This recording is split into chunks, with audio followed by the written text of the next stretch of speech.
If you're a keyboard enthusiast, 2024 is going to be a great year for us. Corsair kicked off the season with the very excellent K65 Plus and the forgettable K55. Last year, the ROG Azoth took the crown for a solid, mass-produced keyboard with many features that enthusiasts normally only find in custom boards.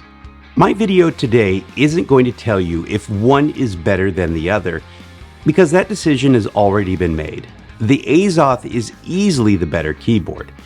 In this video, we're going to focus on what are the key differences between the Azoth and the K65 Plus. The Azoth is easily $50 more than the K65 Plus when the Azoth is on sale, but is it worth it? Hey gamers, my name is Minus10, and I'm a middle-aged gamer that enjoys all gear related to gaming, streaming, and content creation. There is little not to like about the K65 Plus, so stay tuned as to what I appreciate about Corsair's first entry into the 75% layout and how it differs from the Asus ROG Azoth. The Azoth clearly has a much better battery life, but the Corsair K65 Plus, it's no slouch. But if you run the K65 Plus at 100% RGB brightness, you're going to be on the charger after a few days. For me, charging my keyboard at night isn't too big of a deal because I've been trained to charge my phone and watch every evening. I'm rather neutral on this point, so both will give you acceptable battery life, but do know the Azoth will give you a few more days over the K65. In regards to multimedia options, the Azoth and the K65 Plus take two very different approaches to multimedia keys. Corsair takes the very simple approach and includes a very tactile media dial that gamers can use for media volume or change it to something else in iCUE. It's straightforward, feels fantastic, and has a very nice click. This feature alone will shave costs from the K65, and the K65's multimedia dial is solid. The Azoth goes a very different path with a more luxurious multimedia rocker and OLED screen that allows gamers to set up a number of features. For me, I use the Azoth rocker to control my media volume, next track, and RGB brightness. The OLED screen adds another layer of features, and I initially thought it was gimmicky, but I was wrong. I use the OLED screen to check my caps lock, CPU, GPU temperatures, and clock speeds. I've really come to enjoy the Azoth OLED screen and always miss it when using another keyboard in my rotation. The Azoth route definitely adds costs, but I think this is the standout differentiator. Asus uses PBT double-shot shine-through keycaps that feel luxurious straight out of the box. The initial feeling is a very subtle, light sandpaper feel, and it's just right under the fingertips. However, it's a little short-lived as that soft grainy feeling quickly wears off after a few months. The Azoth keycap shine-through is excellent and really adds to the RGB glory. Lastly, the overall quality, it's just better on the Azoth. As for the K65 Plus, it uses die-sub PBT single-shot keycaps that feel good enough under the fingertips and has a very slight grainy feeling that I'm sure will quickly wear off with heavy use. Unlike the Azoth, the K65 Plus keycaps are not shine-through, so the RGB can only bleed out from the side.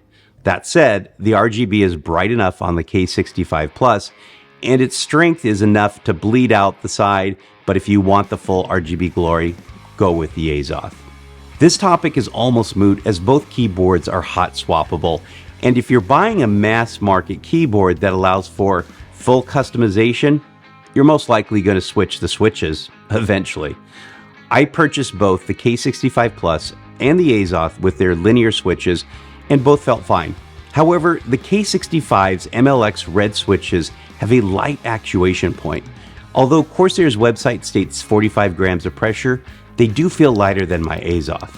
For my Azoth, I eventually swapped out the Azoth ROG NX red switches that have around 40 grams of pressure and replaced them with a much heavier Gateron Blank V2 switch, which requires about 60 grams. If you like a lighter switch out of the box, go with the K65 Plus MLK Reds. If you want a heavier red linear, go with the Azoth ROG NX Reds. Both keyboards come with very adequate pre-lube switches.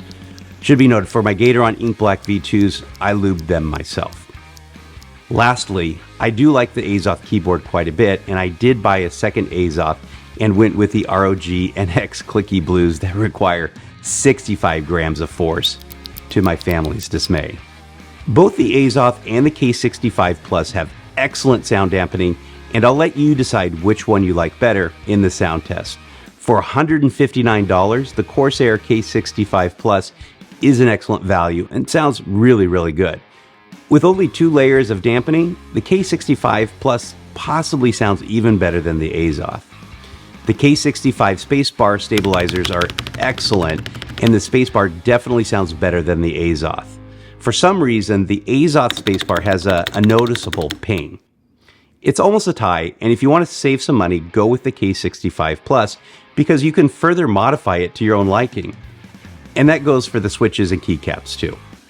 Outside of the spacebar, all the other keys on the Azoth have a very nice thock right out of the box. For the extra money, gamers will get silicon gaskets, a silicon pad, pour-in foam, and an extra bottom layer of silicon foam underneath the keyboard.